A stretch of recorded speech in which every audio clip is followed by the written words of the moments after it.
ఉన్న బంగారాన్ని విడిపించి ఆ రోజు ఆన్లైన్ రేటుకే మేము కొంటాం. Sharma gold company.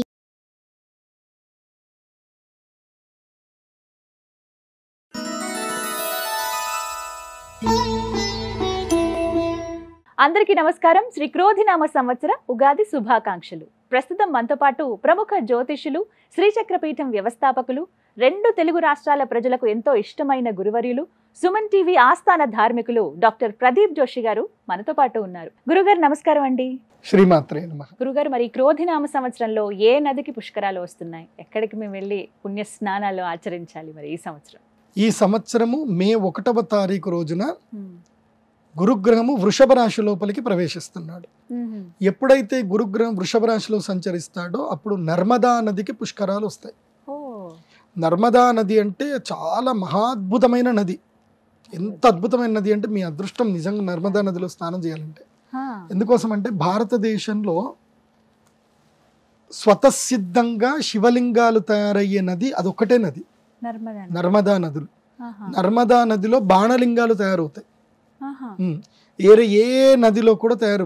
కానీ నర్మదాని నది అనరు, నదము అంటారు. అంటే తూర్పున పుట్టి పడమటలో వెళితే, పడమట సముద్రంలో కలిస్తే, అరేబియన్ సముద్రంలో కలిస్తే దాన్ని నదము అంటారు. పశ్చిమ కోణంలో పుట్టి తూర్పు బంగాళాఖాతంలో కలిస్తే దాన్ని నది అంటారు. ఇది డిఫరెన్సియేషన్ తెలుసుకోవాలి. కాకపోతే నేను వ్యవహారంలో నది అని చెప్తున్నాను. సో నర్మదా నదమునకు పుష్కరాలు ఉన్నాయి. అయితే ఈ నర్మదా నదికి గొప్పతనం చెప్తాను, జాగ్రత్త వినండి. ఈ పుష్కరాలప్పుడు మీరు వెళితే వెళ్ళండి, తర్వాత వెళ్ళండి, దీని యొక్క గొప్పతనం తెలుసుకొని వెళ్ళండి. నర్మదా పరిక్రమ అని ఒక అద్భుతమైన దీక్ష ఉంటుంది. నర్మదా పరిక్రమ ఇది 2300 కిలోమీటర్ల పర్యంతం ఉంటుంది. దీని మీద మీరు వీలైతే కనుక ఒక స్పెషల్ ఎపిసోడ్ చేయండి. నర్మదా పరిక్రమ గురించి చెయ్యండి. చాలా మంది చూస్తారు, చాలా మంది తెలియదు ఇది. నర్మదా పరిక్రమం ఎవరైతే కనుక తమ జీవితంలో చేస్తారో ఇంకా వాళ్ళ జీవితంలో వాళ్ళకి పునర్జన్మ ఉండదు. అది సాక్షాత్తు శివుడు వరం ఇచ్చేశాడు. నర్మదా నది, నర్మదా తల్లి ఆమె శివుడి గురించి ప్రార్థన చేస్తే ఆమె పుణ్య నదిగా అవతారం ఎత్తుతావు అని చెప్పి ఆమెకి అనుగ్రహించాడు. ఎవడు? శివుడు. అనుగ్రహించినప్పుడు నా పుణ్యత్వాన్ని నేను ఎలా నిరూపించుకోవాలి శివ? అందరికీ తెలియాలి కదా, గంగామాత కన్నా నేనైతే గొప్పదాన్ని కాదు, నా గురించి కూడా తెలియాలి కదా అందరికీనంటే, నేను ప్రత్యక్ష సాక్షి అవుతాను, నువ్వు మహా గొప్పదానివి, నీ యందు ఎవరైతే స్నానం చేస్తారో వాళ్ళకి సమస్త పాపాలు పోతాయి అని చెప్పడానికి, నేను నీ యందు ఎప్పుడు ఉంటాను అని చెప్పడానికే నర్మదా నదిలో బాణలింగాలు తయారవుతుంటాయి. అంటే గుండ్రటి లింగాలు తయారవుతూ ఉంటాయి. మీరు గూగుల్లో కొట్టండి, నర్మదా బాణలింగం అని కొడితే వస్తుంది. అవి ఎట్లా చెక్కినట్టుగా ఉంటాయి. మనుషులు మనం చెక్కినా అంత అందంగా రావు. అంత అందంగా నర్మదలు శివుడు తయారైపోతాడు. నర్మదా నదియే చెక్కుతుంది శివుడిని. అందుకే నర్మదా నది శివునికి అత్యంత ప్రీతి పాత్రురాలు, శివభక్తురాలు. అందుకే నర్మదా నదికి వెళ్ళి మీరు ఏది కోరుకున్నా కోరిక తీరుతుంది. నాకు ప్రత్యక్ష అనుభవం. నర్మదా నది చాలా గొప్పది. ఈ నర్మదా పరిక్రమం చేస్తే చాలా అదృష్టం. తర్వాత పుష్కరాలు వస్తున్నాయి కదా, మరి ఏం చేయాలి అంటే 1వ తారీఖు నుంచి 12వ తారీఖు వరకు పుష్కరాలు ఉంటాయి. మే 1 నుంచి 12వ తారీఖు వరకు పుష్కరాలు. మనకి తలనొప్పికి వచ్చేసి ఇప్పుడు ఎలక్షన్ కోడ్ వచ్చింది, మీరు డబ్బులు పట్టుకొని పోలేరు కాబట్టి క్యాష్ ఎక్కువ పట్టుకొని పోకండి. పోయిన చోట్ల చెకింగ్ చేస్తూ ఉంటారు. పర్ హెడ్ 40,000 మాత్రం పెట్టుకోండి. ఎంతమంది? Per head 40,000. అంతకన్నా ఎక్కువ క్యారీ చేస్తే, 50,000 కన్నా ఎక్కువ క్యారీ చేస్తే మీ డబ్బులు లాక్కొని లోపల వేసేస్తారు. అది బాగా గుర్తుపెట్టుకోండి. సో పుష్కరాలకి ఎక్కడ ఉంటుంది నర్మదా నది అంటే మధ్యప్రదేశ్లో ఉంటుంది. అందులోనూ ఓంకారేశ్వరు చాలా శ్రేష్టమైంది. ఓంకారేశ్వర జ్యోతిర్లింగం ఉంటుంది. అక్కడనే మీకు ఉజ్జయిని మహాకాళేశ్వరుడి జ్యోతిర్లింగం కూడా ఉంటుంది. కాకపోతే ఉజ్జయిన్లో నర్మదా నది లేదు. నర్మదా నది ఓంకారేశ్వరంలో ఉంది. కాకపోతే ఓంకారేశ్వరము చాలా లోతుంటుంది. హడావిడిగా వెళ్ళకండి. ఎంత హడావిడి అయినా జాగ్రత్తగా వెళ్ళండి. అక్కడ ఎవరైతే గవర్నమెంట్ నియమాలు ఏవైతే చెప్తుందో పాటించండి. ఎందుకోసం అంటే క్రౌడ్ విపరీతంగా ఉంటుంది 1 నుంచి 12 తారీఖు వరకు. ఎట్టి పరిస్థితుల్లో సేఫ్టీగా ఈ సేఫ్టీ జాకెట్స్ మనకి అమెజాన్లోనూ దొరుకుతాయి. మనకి 100-200 రూపాయలకి దొరుకుతాయి. మీ సేఫ్టీ జాకెట్స్ కొనుక్కొనే వెళ్ళండి. ఎందుకోసం అంటే ఓంకారేశ్వరంలో నది చాలా లోతు ఉంటుంది. దాదాపుగా 60 అడుగుల నుంచి 100 అడుగుల లోతు ఉంటుంది. అక్కడ నీళ్ళు, అక్కడనే బ్రిడ్జ్ కూడా ఉంటుంది. స్నానం చేయొచ్చు. కాకపోతే అక్కడ పడవలు ఎక్కండి, వాళ్ళకి డబ్బుల కోసం కకృతి పడకండి. గంగపుత్రులకు ఎంతైనా డబ్బులు ఇచ్చినా తక్కువనే. కాబట్టి గంగపుత్రులకు డబ్బులకు మాట్లాడుకోండి, వాళ్ళు మీకు సేఫ్ ప్లేస్కి తీసుకెళ్తారు.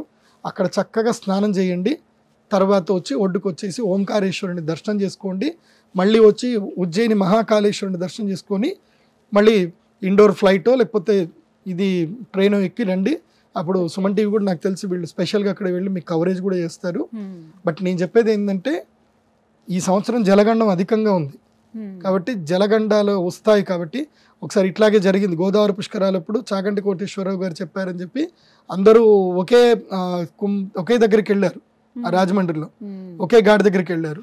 అదే టైంకి ఎవరో రాజకీయ నాయకులు వచ్చేసరికి మొత్తం తోపులాట అయిపోతే మొత్తం నీళ్ళలో పడిపోయి చనిపోయారు చాలా మంది.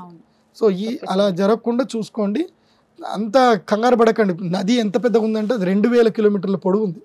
మీరు ఎక్కడైనా సెర్చ్ చేసుకోండి. నదిలో స్నానం చేయడం ముఖ్యం. అది ఓంకారేశ్వరనే కాదు, ఎక్కడైనా నర్మదా నదిలో మే 1వ తారీఖు నుంచి 12వ తారీఖు మధ్యలో స్నానం చేయండి. గోదావరి పుష్కర స్నానం చేయండి, తర్పణాలు వదలండి.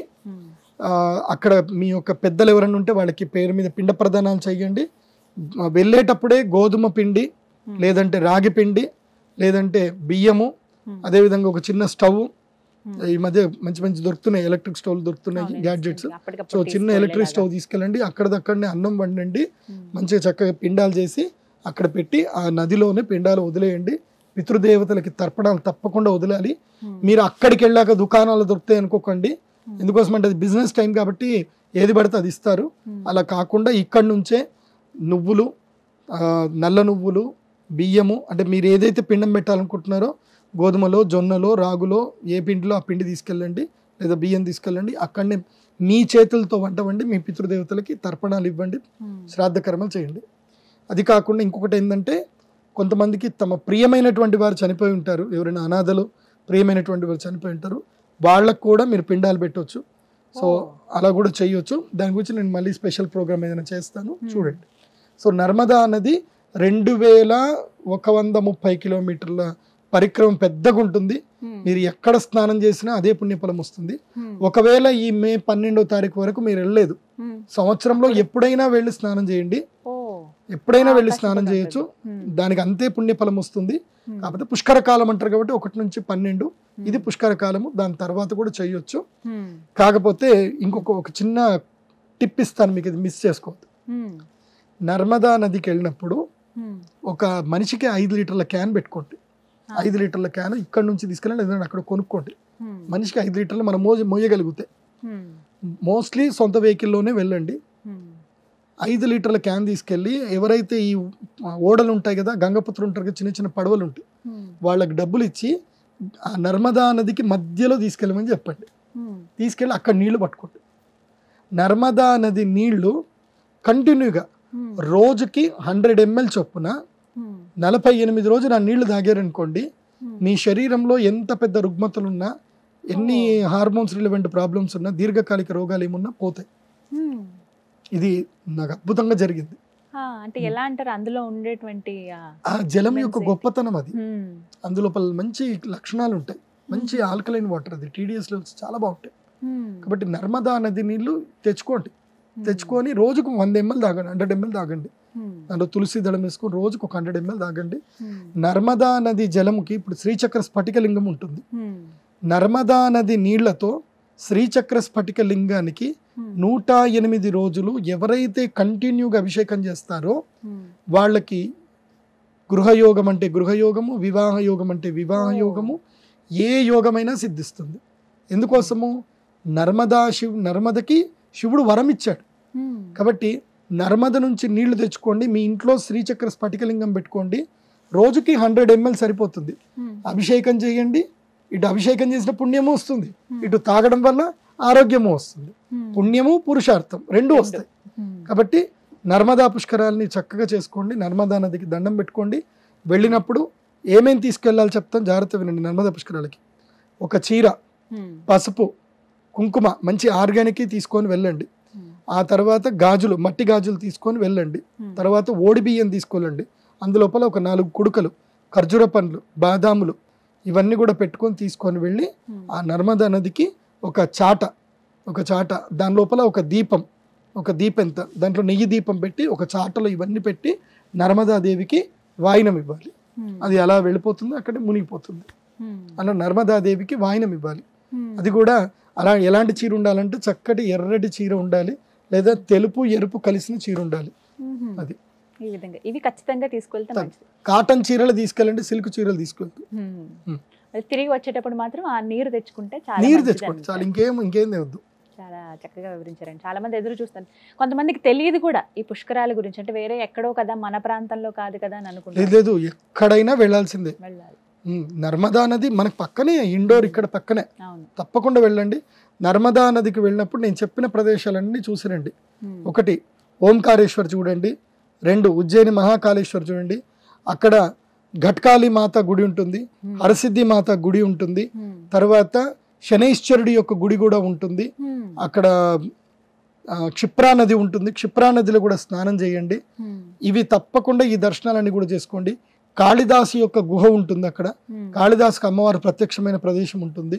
అలాగే మనకి భర్తృహరి అని ఉంటాడు, ఆయన గుడి కూడా ఉంటుంది, అక్కడ కూడా దర్శనం చేసుకోండి.